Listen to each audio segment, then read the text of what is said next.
You want to know the best cure for jet lag? The thing that stops you feeling tired even though you've been awake for however long and only got whatever much sleep. Do you know what the cure is? Go to an air show.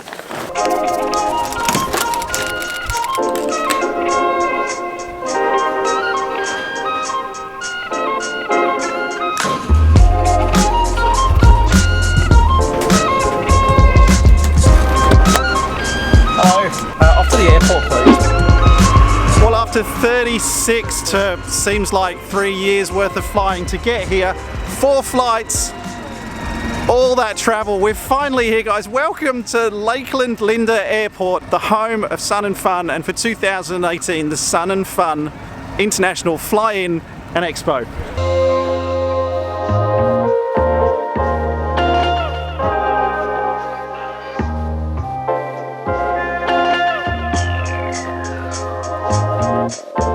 I have a nice healthy combination of jet lag and pure adrenaline flowing through my blood at the moment. So I am both incredibly happy and slightly delirious right now. And you know what? I don't think that's jet lag. I think it's just being surrounded by this. Look at this place. What is that?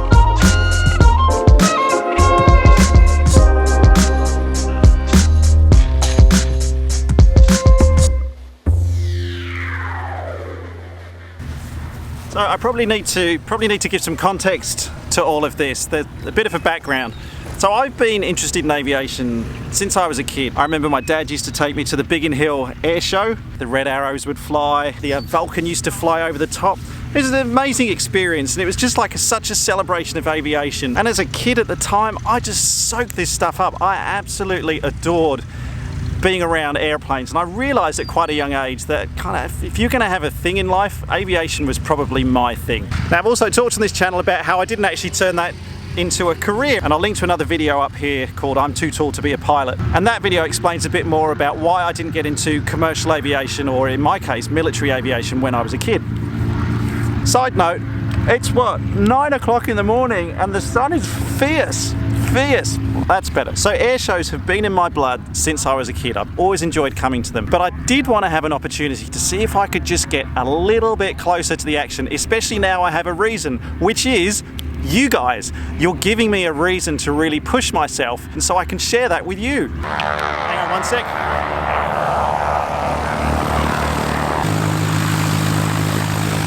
It's one of the perils of trying to do your vlog in an active taxiway. Hang on.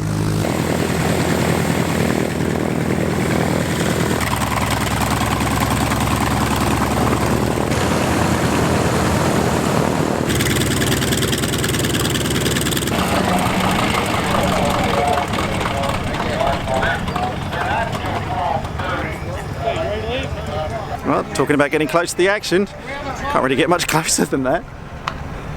Wow, what a sound. This is the vintage area at Sun and Fun. Sun and Fun's kind of divided into a few different areas. There's vintage, warbirds.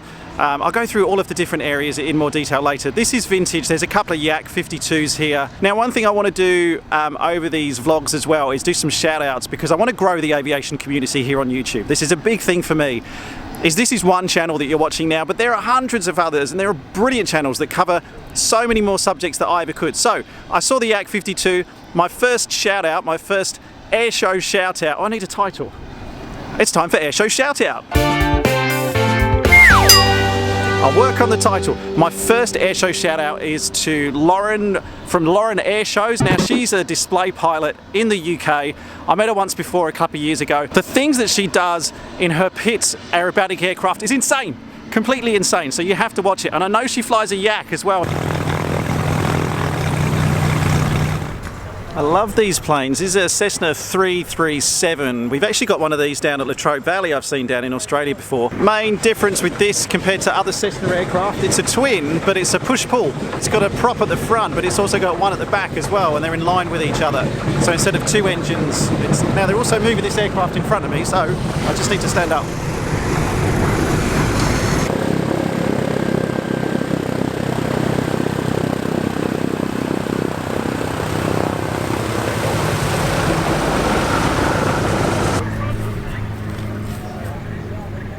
A lot of the aircraft manufacturers have their own tents here as well at Sun and Fun. You've got TBM, they're here, Embraer are back there, Pilatus, Lancair, all the regulars, but can't find Cirrus. Maybe around here? No, they're not here, but Husky are. And they do some cool short takeoff and landing, STOL aircraft. Let's go and have a look.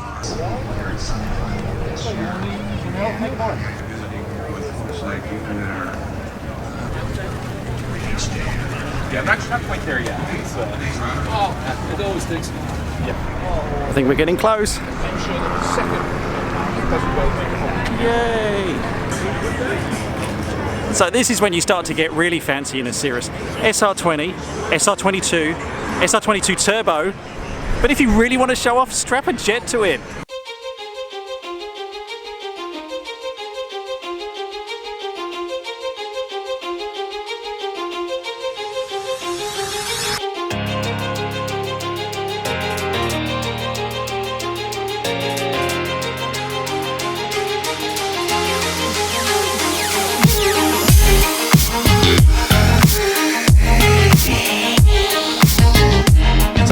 Finally inside, I've been waiting to get inside the cockpit of the Vision Jet for a long time. This is Nate, who works at Cirrus. He's going to give us a quick overview of some of the differences. So this is the Perspective Touch, is what this suite is called. It's based on the Garmin 3000.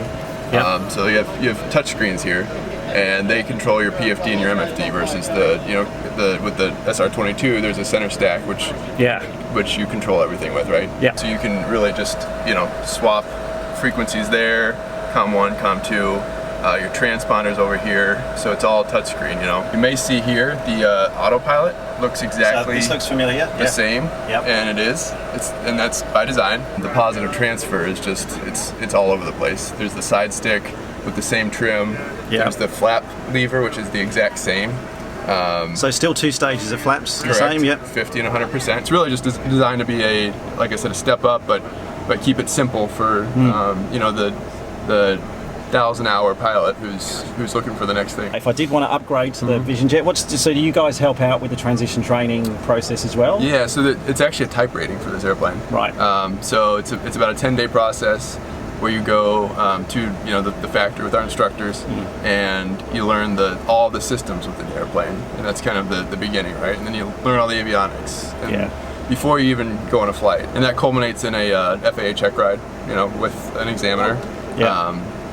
But it's a really robust, thorough program, and we've had great feedback on the whole thing from the FAA. And then you look at just the visibility up here, and it's really close to being kind of your living room almost. It's pretty nice. I've got to say, it's a lot more spacious inside the cockpit than I thought it would be. Yeah. I thought it would be actually quite a small jet. It would feel a little bit cramped. I'm 6'2", and I'm not touching the top. You're 6'4", so we're not even touching the top here. Right. But it feels very spacious. But not only that, in terms of a height perspective, but just the width of the cockpit here as well. Like, I don't feel I'm on top of the pilot next to me. So if you're traveling with a passenger potentially who was sitting next to you, you don't feel as constricted. I'm sure that the actual transition from one to the other, wouldn't be too difficult. It's not. Yeah. Which is annoying, because now I've only just gone up to the SR22, so now I'm going to have to go and try the jet next time I'm here in the US. Yep. Nate, thanks for your time. Absolutely, I appreciate that. Pleasure. I can't do it, guys. I've only just upgraded to the SR22. I can't start getting into jets. That's next year's project. No, but we'll get to that point. But look, this is cool in the back here. Cup holders, USB charger, and a headphone socket as well. I've got a seat here, and there's another row of seats just in front of them as well. So another one here, and then moving further through into the cockpit, that's the captain's seat and co-pilot. All right, I need to get out of this thing before I end up buying one. If you thought your job was crazy, this is the aircraft of the 53rd Weather Reconnaissance Squadron, also known as the Hurricane Hunters. You fly these into hurricanes? Yeah. Yeah, wow. Yeah. Normally the season starts around July. That's when it kind of starts and ends, and normally about December 1st, that's the kind of final day of hurricane season. Last year we were busy. I flew in like 5 or 6 hurricanes last year. Wow. Nobody's monitoring.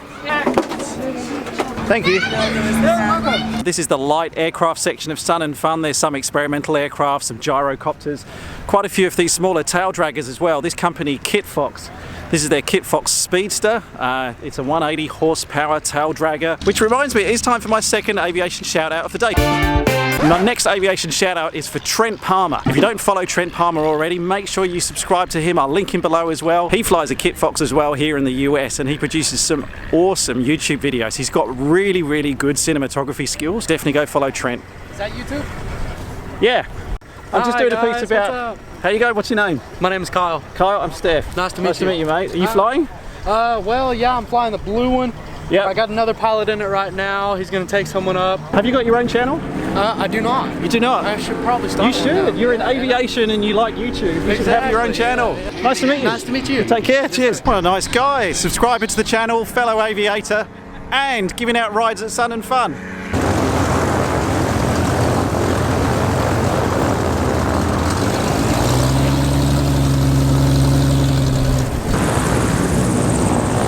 See those aerobatic aircraft that were just there taxiing out to the runway? This reminds me of my next aviation shout out, and I need you to follow Joel Red Baron. It's at Joel Red Baron. He's on Instagram. He's the co-owner of the Red Baron Flying School. Red Baron is where I did my commercial pilot's license training and where I got my basic aerobatic racing as well. Sometimes it's not good to get too close. I just got all the dust blown up in my face from that. Totally worth it.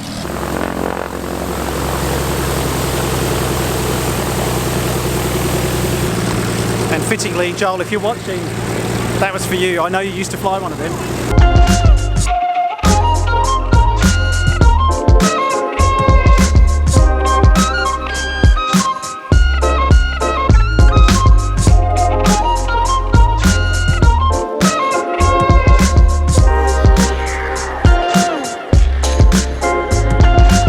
Starting now, the airshow's about to start, time to get a good position. Expect there to follow gratuitous shots of aircraft, aviation and aerobatic fun. Now the formation barrel roll, imagine a big drum on its side out there, and they're going to fly around the outside of it as the Aeroshell team does the barrel.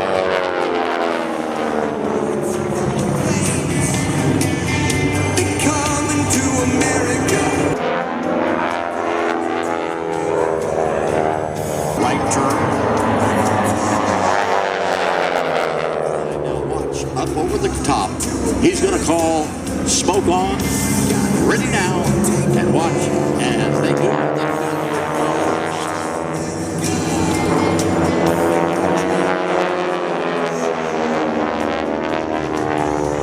Ship 1 and 5 now out to the right. Execute a snap roll at the top of this. Here we go, and snap it.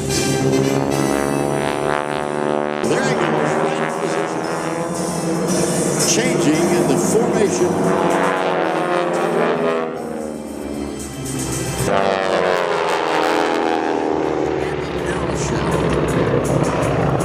And you can see they put the wheels in for landing.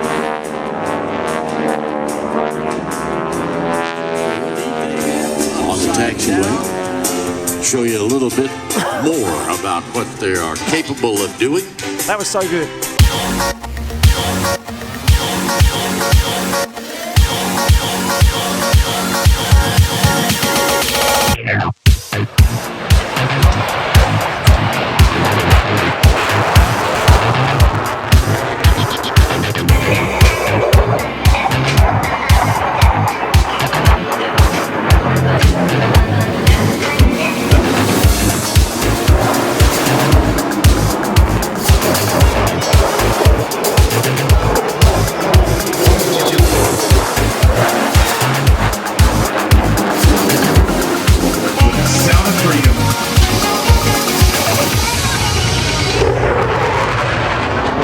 Okay, that's it for Sun and Fun Day 1. Coming up in tomorrow's episode, we're going to be talking to my friend Steph, who's doing the social media for Sun and Fun, to get a bit of a behind-the-scenes look at what's going on here. And that Viper demo that we saw, the F16 right at the end, I'm really hoping, I'm trying to make this happen, I'm really hoping if we're going to get a chance to talk to the pilot, Major Rain, who was actually doing that demonstration. He's part of the Viper demo team. Cross our fingers, we might actually get a chance to chat to him tomorrow. But thanks for tuning in. Make sure you are subscribed to the channel and you've got those notifications turned on if you want to be notified when the next episode comes out tomorrow. Otherwise, thanks as always for watching.